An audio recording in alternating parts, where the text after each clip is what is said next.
भूटान की जमीन हड़पने के चक्कर में चीन, लेकिन दाल नहीं गलने दे रहा भारत। चीन की पड़ोसी देश भूटान पर नज़र से भारत सरकार सतर्क है। चीन बार बार कोशिश कर रहा है कि भूटान सीमा मुद्दों पर सीधे उससे बात करे और भारत को वह लूप से बाहर रखे। भूटान को बड़ा आर्थिक पैकेज देकर वह उसकी जमीन हड़पना चाहता है। चीन पिछले दिनों में भूटान की जमीन पर अपना दावा जता चुका है। गौरतलब है कि चीन की नज़र भारत के उन सभी पड़ोसियों पर है जिनसे भारत के अच्छे रिश्ते हैं।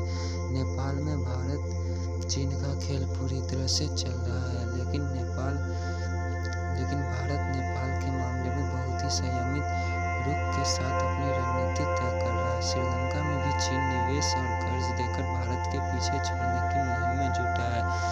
चीन के मन में कसक है कि भूटान एकमात्र देश है जहां उसकी दाल नहीं गल रही। भारत भूटान से अपने रिश्तों को लेकर बेहतर करने में जुटा है। पिछले हफ्तों में ही भारत और भूटान के बीच एक नया ट्रेड रूट खुला है। इसके बाद भारत सरकार भूटान के एक और अस्थायी लैंड कस्टम स्टेशन खोलने का अनुरोध को भी स्वीकार कर सकती है। इससे भूटान को भारत और बांग्लादेश में अपना निर्यात बढ़ाने में मदद मिलेगी। इसके अलावा भारत एक और इंटीग्रेटेड चेक पॉइंट खोलने पर भी विचार कर रहा है। भूटान भारत का एकमात्र पड़ोसी है जिसने चीन का बेल्ट रोड इनिशिएटिव यानी BRI का हिस्सा बनने से इनकार किया है। भारत सरकार को इस बात का एहसास है कि भूटान पर चीन लगातार दबाव बना रहा है। हाल ही में उसने भूटान के पश्चिम और अरुणाचल प्रदेश के करीब के इलाके पर अपना दावा पेश करके दबाव बनाने का प्रयास किया है। केंद्र सरकार की शक्ति सरकारी कंपनियों में चीन की सेवाओं, वस्तुओं और ठेकों पर लगाया प्रतिबंध।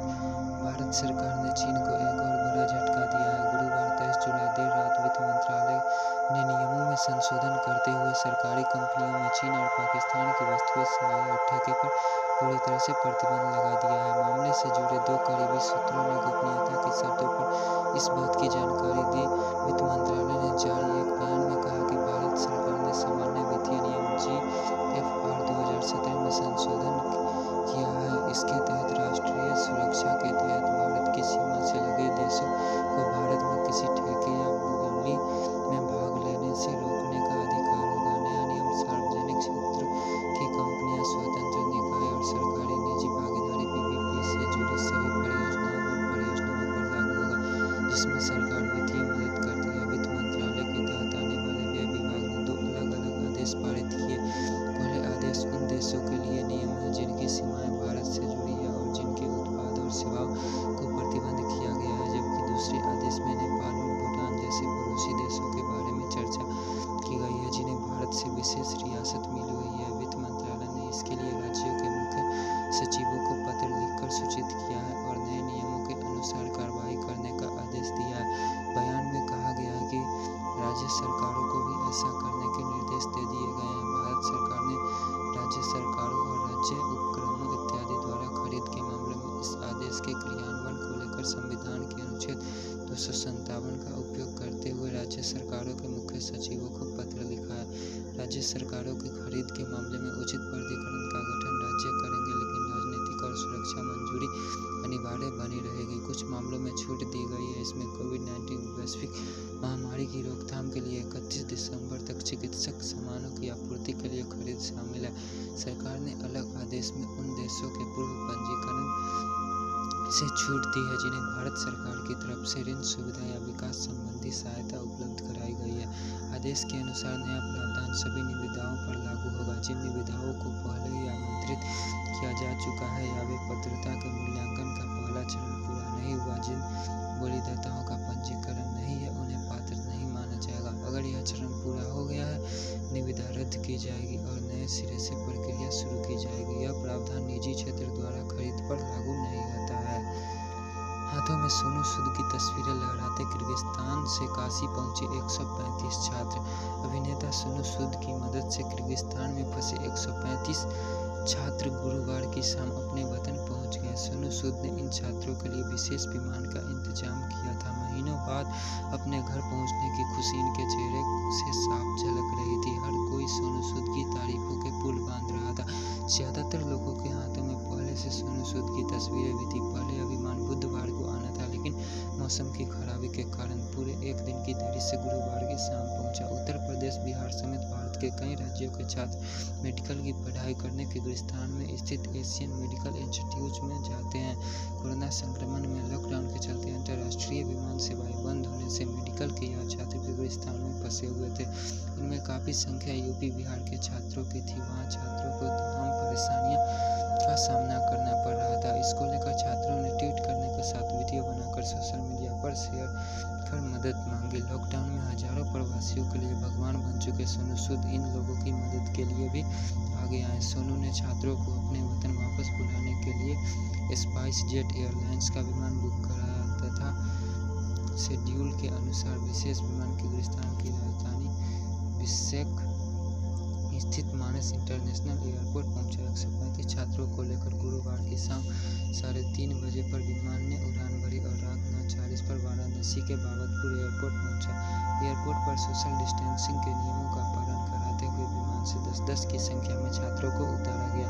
विशेष मेडिकल टीम ने सभी की जाँच की और उसके बाद बाहर आने की इजाज़त मिली। सरकार की गाइडलाइन के अनुसार सभी छात्रों से फॉर्म भी भरवाया गया और होम क्वारंटीन का निर्देश दिया गया। अपने वतन पहुंचने पर छात्र की जगह पर केवल सोनू सूद का नाम था। उनकी तारीफ करते कोई नहीं थक रहा था। छात्रों ने कहा कि सोनू हमारे लिए भगवान जैसे हैं, उनकी वजह से आज हम अपने वतन पहुंचे हैं। रेलवे के टिकटिंग सिस्टम में होगा बड़ा बदलाव, जारी होंगे QR कोड वाले टिकट। भारतीय रेलवे यात्रियों की सुविधा के लिए अपने समूचे यात्री टिकटिंग सिस्टम में बड़ा बदलाव करने जा रही है। रेलवे की आरक्षण प्रणाली में आमूल-चूल बदलाव करके आर्टिफिशियल इंटेलिजेंस आधारित सिस्टम तैयार किया जा रहा है और स्पर्श रहित चेकिंग के लिए QR कोड आधारित टिकट प्रणाली लाई जा रही है। रेलवे बोर्ड के अध्यक्ष विनोद कुमार यादव ने आज यहां संवाददाताओं को यह जानकारी दी। उन्होंने बताया कि आरक्षण के PRS प्रणाली में आमूल-चूल बदलाव किया जा रहा है। वेबसाइट और मोबाइल ऐप पर आर्टिफिशियल इंटेलिजेंस के आधार पर टिकट आरक्षण में व्यवस्था होगी, जिससे लोगों को अधिक से अधिक कंफर्म टिकट मिल सकेंगे। आरक्षण की संभाव्यता इत्यादि के बारे में भी पता लग सकेगा। रेलवे की कंपनी किस PRS सिस्टम एवं सॉफ्टवेयर को आधुनिक बना रही है। बदलाव होने के बाद किस ट्रेन में कितनी वोटिंग है और किस ट्रेन में कौन-कौन से क्लास में आरक्षण उपलब्ध है, यात्री बड़ी आसानी से देख सकेंगे। इसी तरह IRCTC के जरिए बन रहे ऑनलाइन टिकटिंग को भी और ज़्यादा सरल बनाने की तैयारी की जा रही है। इसमें संबंधित स्टेशन का नाम डालते ही सभी गाड़ियाँ और किस ट्रेन में सीट उपलब्ध है उसका पूरा ब्यौरा सामने आ जाएगा। सरल होने और बाद में यात्री आराम से टिकट बना सकेंगे। उन्होंने यह भी बताया कि आरक्षित, अनारक्षित एवं प्लेटफॉर्म पर हर प्रकार के टिकट QR कोड वाले जारी किए जाएंगे ताकि स्पर्श रहित कॉन्टैक्टलेस टिकट चेकिंग सिस्टम की शुरुआत की जा सके। इसमें TTI यात्री के टिकट के हाथों में लेकर चेक करने की बजाय अपने मोबाइल फोन अथवा हैंडहोल्ड मशीन से स्कैन करके QR कोड के जरिए यात्री का पूरा ब्यौरा चेक कर सकेगा। ऑनलाइन टिकटों में QR कोड स्वतः सृजित होंगे और आरक्षण केंद्रों से टिकट बनवाने पर यात्रियों को मोबाइल पर एक लिंक आएगा, जिसे खोलने पर QR कोड नजर आएगा। उन्होंने बताया कि रेलवे अब तक 9 क्षेत्रीय भाषाओं में टिकट जारी करना शुरू कर चुकी है। जल्द ही अन्य सभी भाषाओं में भी यह व्यवस्था शुरू हो जाएगी। यादव ने बताया कि ट्रेन के चालकों को भी ऑटोमेटिक मोबाइल ऐप से जोड़ा जाएगा ताकि वे कॉन्टैक्टलेस ढंग से ड्यूटी ज्वाइन कर सके और ड्यूटी से खाली हो सकेंगे। इसके अलावा मोबाइल ऐप के माध्यम से वह किसी भी असामान्य तकनीकी अथवा मानवीय गतिविधि के बारे में सूचित कर सकेंगे। इससे सुरक्षा और रेल संरक्षा को सही करने में मदद मिलेगी। इसके लिए नया सॉफ्टवेयर इजाद किया गया। उन्होंने बताया कि रेलवे का परिचालन 1.5 साल के भीतर उपग्रह की निगरानी एवं नियंत्रण में आ जाएगा। उन्होंने कहा कि रेलवे के इंजनों को उपग्रह से संपर्क वाली तकनीक से जोड़ना शुरू कर दिया गया। वर्तमान में करीब 2700 इलेक्ट्रॉनिक लोको इंजन एवं 3800 डीजल लोको इंजन की निगरानी सैटेलाइट के जरिए की जा रही है। आने वाले दिनों में दिसंबर 2021 तक बाकी 6000 ट्रेनों के इंजनों, इलेक्ट्रॉनिक एवं डीजल की निगरानी एवं परिचालन आधुनिक तकनीक के जरिए ही की जाएगी। इसके बाद समूचा रेल नेटवर्क उपग्रह के जरिए जुड़ जाएगा। फिर आसानी से ट्रेनों का पता लगाया जा सकेगा कि ट्रेन कहाँ पहुँची है और वर्तमान में क्या स्थिति होगी। इसके अलावा कोहरे के समय घंटों विलंब से चलने वाली ट्रेनों का भी खाका आसानी से तैयार किया जा सकेगा।